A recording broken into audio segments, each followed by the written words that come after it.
The following was recorded during the COVID-19 pandemic through Zoom meetings in accordance with local health guidelines.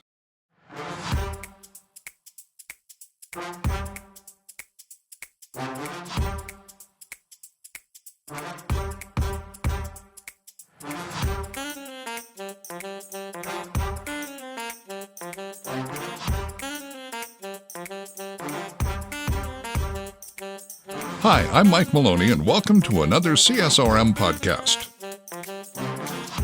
Today's episode is hosted by Dan Stouffer.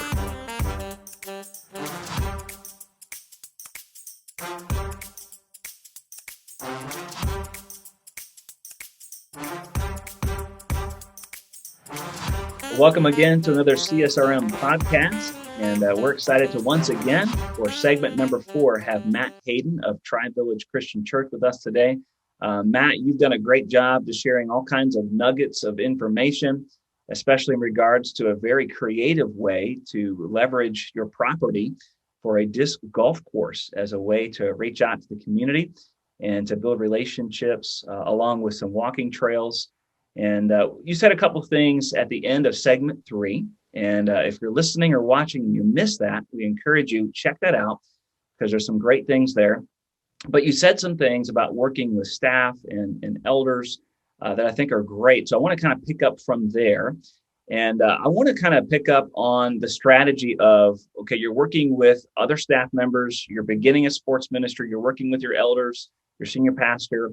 How do you develop with them a way to kind of help them understand this is a part of the holistic approach of our church, and very specifically for you to move people from the disc golf course into your sanctuary? How do you work? How do you collaborate with the rest of the staff and the leadership there at Tri-Village?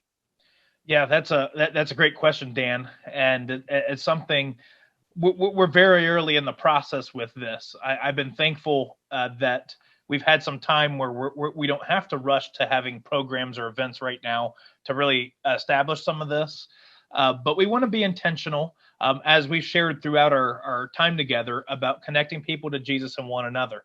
And so we don't want to just be a place for people to connect or to belong. But even Greg, as you listed as part of the process with the bees, we want them ultimately to become committed followers of Jesus. And so we've been intentional about having some conversations and some steps that we would be about to be able to help people grow from that initial place to belong to their active following Jesus themselves. And so, I think in all the opportunities we have, we want to make sure that there's connection with people from the church. So there may be devotions in the Youth Rugby League, having a devotion time as part of the teams that meet, but then some invitations to events at the church, whether it be children's ministry events or Easter services. Taking time in prayer as a team would be another example. And so build that into the fabric of the events. As far as disc golf goes, that's a great opportunity for invites, that we would really ramp up people from the church to invite a family member or a friend to come participate with them. And through that, they can say, yeah, this is where we attend. And it's a good pathway to be able to invite somebody for further involvement. And so connection with church involvement, collaboration with other ministries. Our children's director, we've already had conversations that, I don't expect her to be at every event, nor should she expect me to be at every children's ministry event. But there's a connection back and forth there, that we would have her at youth leagues a few times throughout the season to meet the families, meet the kids, to be involved in what we're doing. And the same way with our outreach in general, that we would have an intentional plan as we're going out. It might be involved in a soccer youth league, that we would have people from the church that connect that way, and then invite people back. I would also say just the importance of catching people that are already on fire as disciples of Jesus and involving them throughout the program, whether it be through coaching opportunities, through volunteers. One of our newer families to the church actually was very instrumental in helping get some of the disc golf course ready. They have a passion and to being able to go out and work in nature and to be able to do some of that hard work. And so they were invited from a family that's heavily involved, and they've been out as a family working to develop the disc golf course. And so it's catching fire when you find people that are passionate about it. And then we really want to get to the point where we're able to, I have it labeled just a note as counting the success, but have a scorecard that we have a little bit of a process that we can say how many participated in sports throughout the year, but then how many people are actually then getting involved in groups, how many people are making decisions to follow Jesus. And so we're really early on in that, but making sure that we're intentional. That goes back to those staff relationships too, to making sure that we're still focused, that it's not just about having sports on site or having a disc golf course, but is it leading people to connect with other people in Jesus and becoming a disciple of Jesus. And so that's our long-term goal, and making sure that we're working together to accomplish that. Yeah, I think a big piece, and you mentioned this last segment, is how we communicate that. And so if you're in a staff meeting, don't be afraid to communicate with the rest of your staff that, hey, this is what's happening. This is why it's happening. We're doing this league, or we have this disc golf course so that we can see people connect with people within our church and then ultimately connect to Christ. So I think good open communication is always very good there, Matt. Thank you for sharing a couple of those things there. One of the directions I think we should go next in our remaining time, and I think it's a good topic of conversation because a lot of people are in your shoes. They're doing a lot of different things. They have their own personal lives. If they're married, they have those relationships there. They've got children potentially. And then they're doing a lot of different roles within the church. So Matt, and I'm sure Greg and myself will jump in here too, but kind of talk about how you share or how you have some balance in your life, how you protect yourself so that you're healthy. Because we know it's super important for the minister to be healthy in order to create healthy disciples in life. And so how do you balance your personal time with Christ, those personal weekend opportunities for you to do things when it comes to recreation and leisure and sports, and how you also protect yourself from frankly being burned out?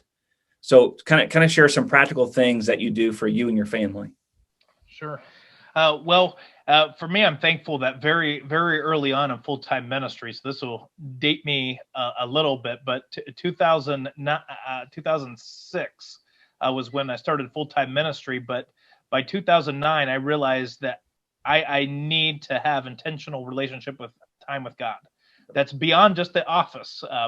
Part of the challenge sometimes of ministry is, I'll get Bible reading time as part of lessons or teaching, and it's good. It helps me grow, but I need that relationship time. And so I established in 2009 what I call my sharpening time. It's a time where I won't answer the phone. Try to ignore the kids. I'm not always good about ignoring my wife. Sometimes that gets me in trouble, but it's really try to block out time that is just me and God. I'm a stat person, and so I actually have each new year, I've been doing it this week, I have stats of how much I've done it each year and when I've missed, when I've done it, I'll incorporate some goals. But I really try to do this time every day. And it's amazing that when I'm able to consistently do it, the connection is better. When I'm missing time, I can feel it after a few days if I've missed that time. And so I've been very intentional from day one. Since 2009, and that I've been still doing it. With that, I have found that it's important to have a plan in place. If it's one thing to talk about it, but it's another thing to be able to implement and put to action. And so really for me, for that time, and even with my time connecting with my family, really has to be planned. It's harder when we wing it. There's some times where certainly that you need flexibility, but we've really found this. In fact, we've probably done the best we ever have since things shut down in March with our family devotions. And so it's been really exciting for us. We started this in the middle of a pandemic with my two biological kids and two foster kids at the time. So we spent the majority from shut down in March until just this past October with 4 kids in the house. We would be intentional every day, about an hour before bedtime, of doing family devotions together. We would do a combination of reading a Bible passage and then talking about ways we can implement it. We've done some YouTube videos or some worship videos, so there's some singing that we can involve. We're not very musically talented, or at least I'm not, so I have to use other technology. We created some hands-on visuals. We actually have a jar, a cotton ball jar that was used. You can place a cotton ball in if you're caught giving encouraging words to somebody else. Nice. And when we filled it up, we went out to get some ice cream together. And so we've done that. We're on phase 2 of that. But we've actually, I mean, we've been great as a family, taking some time together. But I would say it's taken us making a plan and being intentional about it. And I found the same thing for me personally, that if it's not planned, sometimes it's a little more loose. It's not done, but it's just, part of the plan that we have as a family. We're doing that each night. And I'm thankful too, right towards the end of last year, actually completed a book that I was reading about taking care of your family. So it's been another reminder for me to make sure to pause. I would also encourage, I know everybody's schedule is different. My weekday off is Monday, which I found, so as much as I love people, after spending a lot of time with them on Sunday, Mondays has been great to take off. But I've been intentional of making sure not to schedule things on Monday, that's just a time to spend with my kids, my wife as well, and being intentional about keeping that. Sometimes there's, you have to be flexible and adapt, but really I've fought and tried to do, and it takes communication to others and setting the expectation. Mondays, I try not to do meetings. I try not to do phone calls. I spend time with my family. So I would definitely say to make sure you plan and carve out a time, that you have at some point to do that.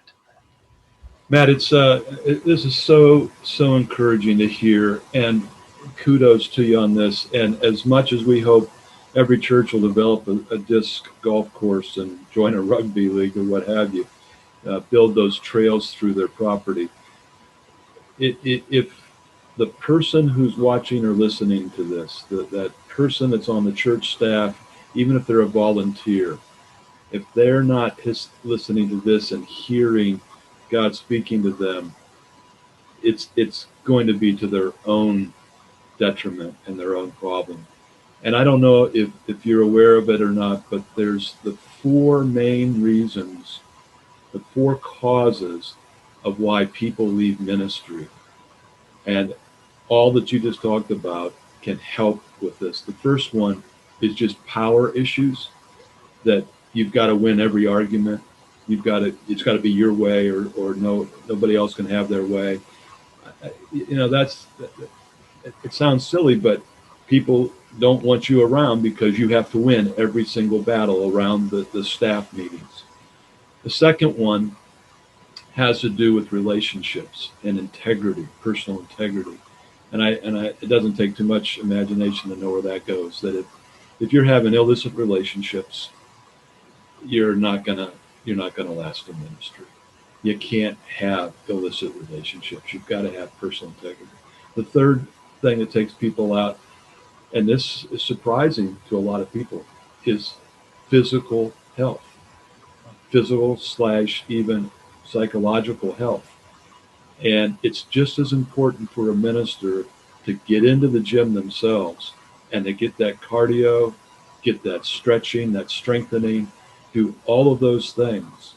Because if you're not physically healthy, you're not emotionally healthy, and they go together, and you need it, but it's health, and ill health takes people out of ministry. And then finance, that if we don't take care of our personal finances, and sad to say, but sports and rec ministers typically don't get paid a lot. They come out of school with an average of about $50,000 in debt. If they married somebody that went to school with them, they're $100,000 in debt, and you're paying that. And that's a good way towards paying for a house, and you got to have a car, and you got to have you know where this goes. And then you start to work, and you get paid $25,000 a year, and finance. Those are the 4 things that take people out of ministry. And these things are coming up on your screen, I'm sure, if you're watching this. So how do we get to that? And what we found, I'm going to give you now 3. They all are sacred. Sacred time, sacred space, and sacred tools. And think about that. And you said it, Matt, very well. Sacred time. You got to spend time with God. It's just all there is to it. And you've got to schedule it in. And if you don't, it's not going to happen. And the sacred time, now think about this. Now, we're transferring to the new president, but if the old president or the new president, whichever one you like, they came to you and they said, I want to spend time with you. You'd clear your schedule. You'd be there. But the person who created that president and sustains their life is asking for time with you. And you're going to say no. It's not worthwhile. And sacred place, it's easier to have that sacred time if you have a place. And whether that's Dan walking on your paths at your church there, or it's beside some lake or on top of a mountain, or just that you've created an office space. And for me, to know that my grandkids know that's where Papa goes to be with God. That place is so important. And then you have at that place all your tools, your Bible, your prayer diary. You don't have a prayer diary? Folks, it's time to get a prayer diary. You'd have your commentaries. You have whatever it is, a Bible atlas, a Bible dictionary at your fingertips, whether it's digital or it's hard copy. You can have that. And that's when you can go deep with God. Either one of you guys pick up on that, but that's just some things that I think are just crucial to what you're saying here. One of the cool things that Matt said that I think is kind of cool because, Greg, I think Matt and I are about ending the second quarter of our ministry careers, and Lord willing, our lives as well. And you might be in quarter number 4. That's not to offend you, but just kind of different phases in ministry and in life. But we're constantly learning, right? And we're constantly making this a priority. And I think there's been seasons, if we're all transparent, where we've not done a good job, and we know the effects of that. But one of the things that Matt said, I think is really important, is protecting your day off. And I would add to that, yes, we should communicate that and not apologize for it. And I know a lot of times we can't control everything that happens during the rest of our week, but we can control if we pick up our phone on our day off. We can't control if somebody dies, and sometimes we have to go and help that family or whatever, but we can control, again, not having those meetings on our day off. And I would add to it as well, when do you practice Sabbath? Could it be your day off? Because for a lot of ministers, if you're in Matt's shoes, you've got responsibilities on Sunday outside of your sports ministry responsibility. And so we know how exhausting it can be if you're preaching, you're engaging with people, you're having a time of prayer, you're baptizing somebody on a Sunday, you get home and you're fried. And so maybe you, and again, if you are doing a lot of these things and you're preaching or you're a part of a traditional worship service, you're constantly thinking about what's next.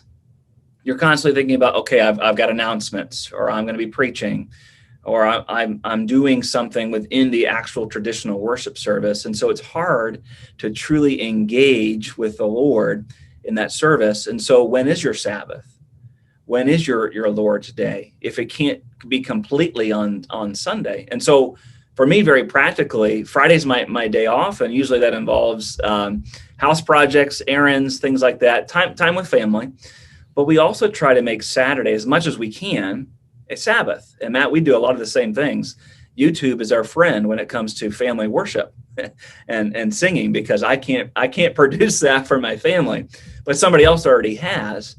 And I think using resources that are already out there, but protecting your time off from work to be healthy, but also a Sabbath of some sort, especially if you've got a lot of responsibility on Sunday where you're working for the Lord, and it's harder to truly engage with Him while that service is going on. So I appreciate Matt, you sharing that.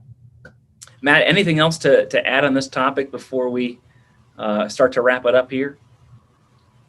No, I think Greg and Dan, you both covered it, in a great way. So thank you, for having me on to be a part of some of this conversation. But just being intentional. You need time to God. John 15, verses 1-6 come to mind.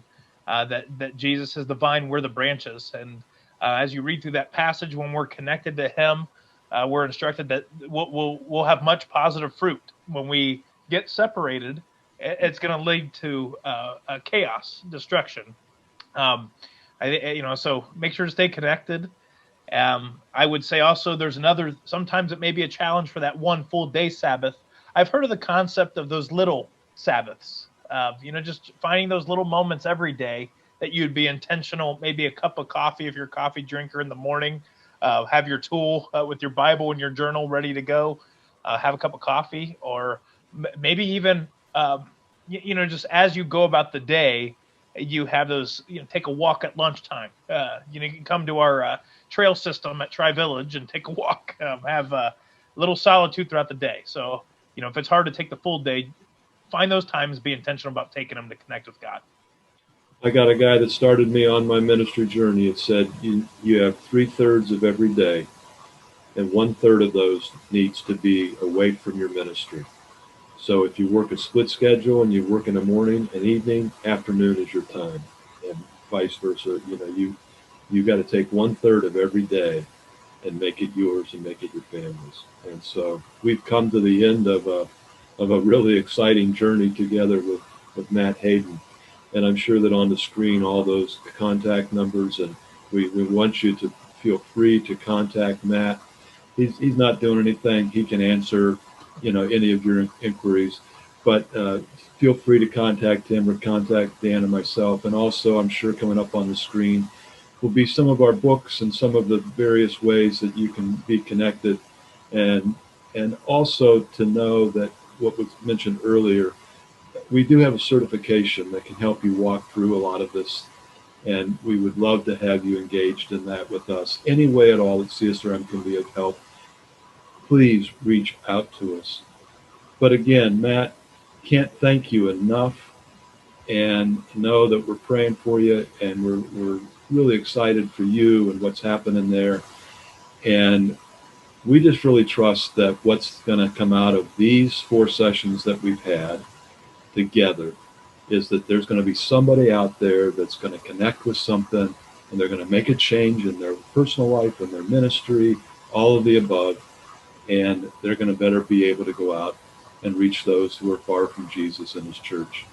Dan, thanks for helping us with this, and we're going to wrap this up. God bless everybody. Bye now. Thank you. Bye. Thanks.